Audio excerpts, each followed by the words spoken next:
joke the other day, you might have seen it, that OXO are putting out another cube in honour of Brexit, and it's going to be called Laughing Stock. I need to read this because I hate to leave anything out. I always read my stuff, okay? Look, I'm not here tonight to give you some fireproof or foolproof way of dealing with asylum seekers. I mean, we know that. If somebody was able to do that, we wouldn't have a problem. What I want to do, though, is to share with you a way of interpreting what is going on. And this is a way that I have learned in the last few years, which I feel happy to apply to many situations. And we know how important it is to try to understand the appalling Australian treatment of asylum seekers, which continues. Now, much of what I'm going to say is based on the insights of René Girard, the French-American philosopher who died a couple of years ago, 92. He has been called the Darwin of the social sciences. And I recommend you to Google him and start reading Girard, because I think he's fabulous. But now, of course, I'm not here to be Pollyanna either.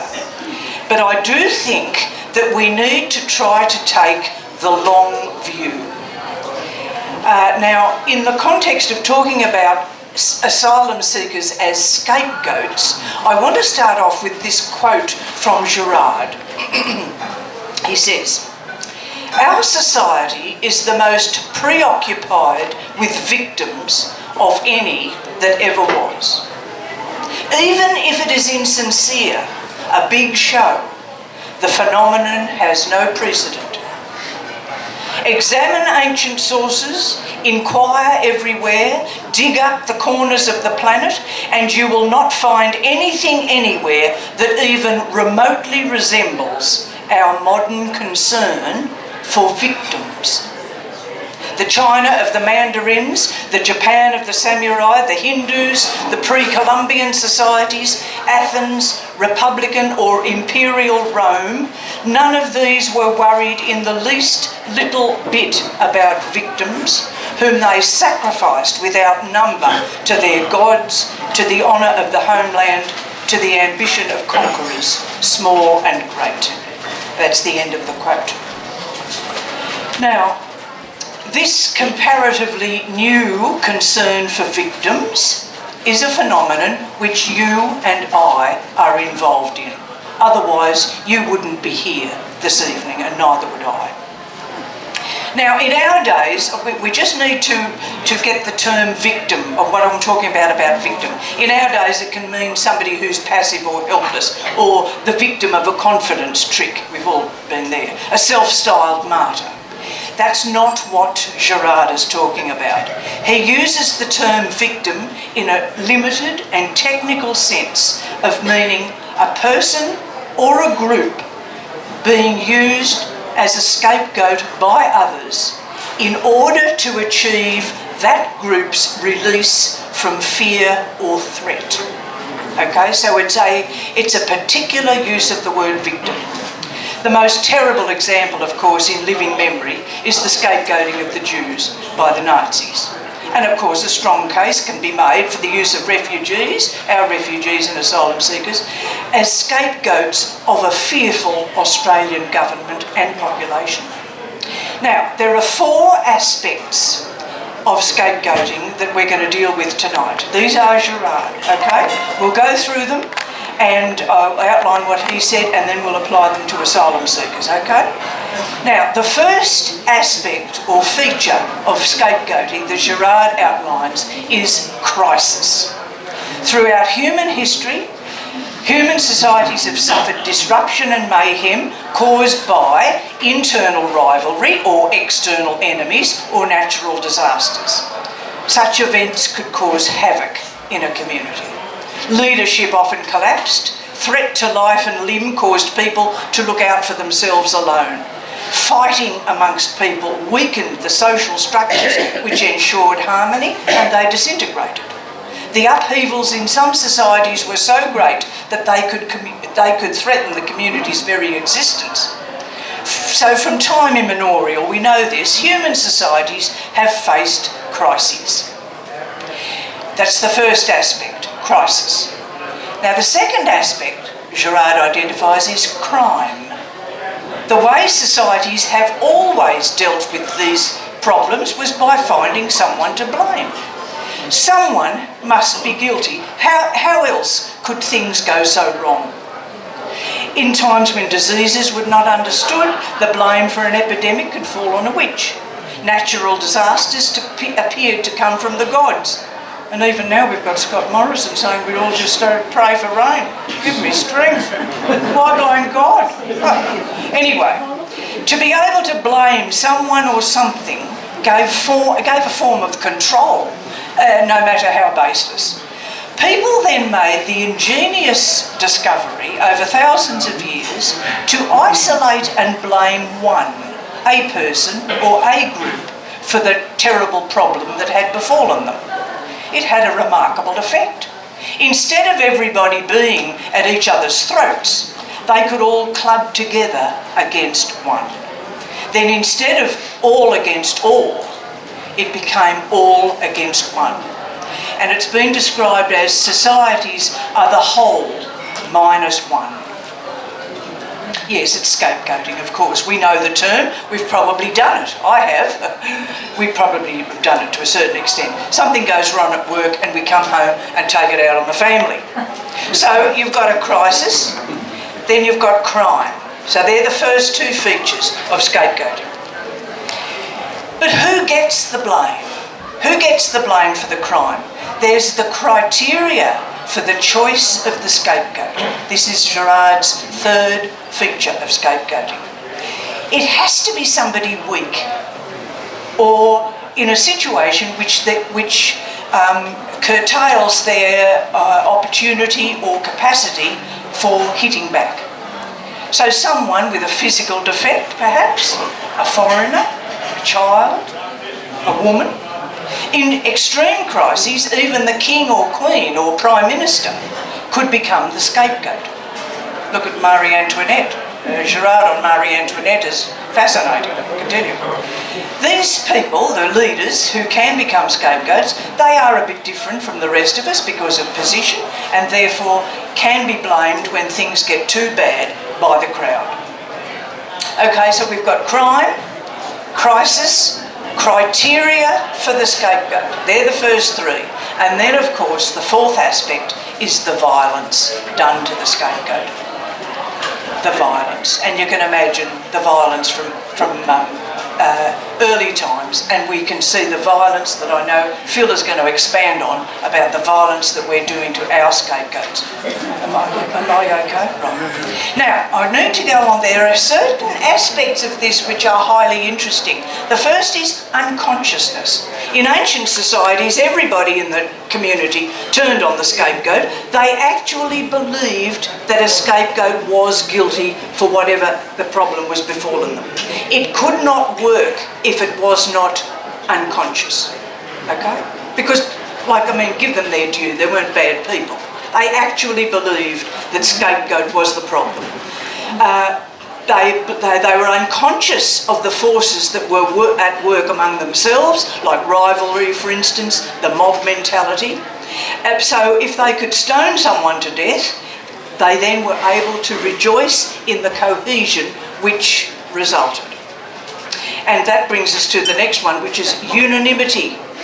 It was very important for everybody in the community to throw the stone or to move forward and force somebody off the cliff.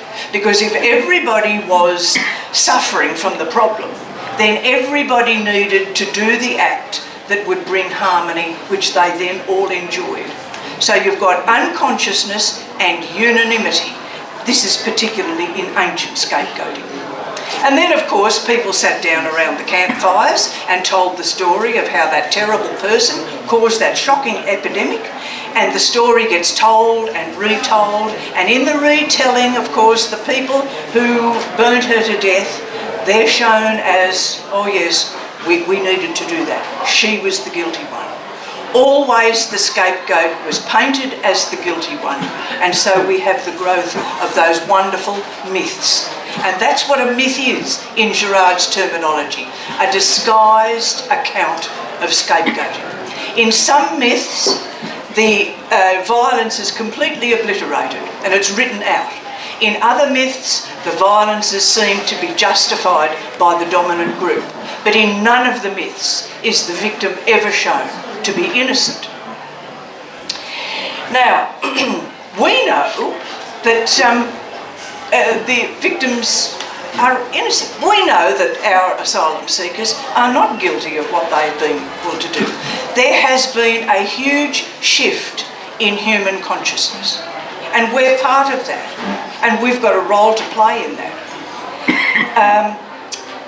We know that governments still try to scapegoat people. We know that churches do it. We know families do it. We know community groups do it. But it's no longer unanimous. And it's no longer unconscious. We are in the midst of a great growth in human consciousness. That's why Gerard was talking about our concern for the victim being quite different. And that's why I started off saying we need to take the long view and know that there is something happening that we are part of and we can do something about it.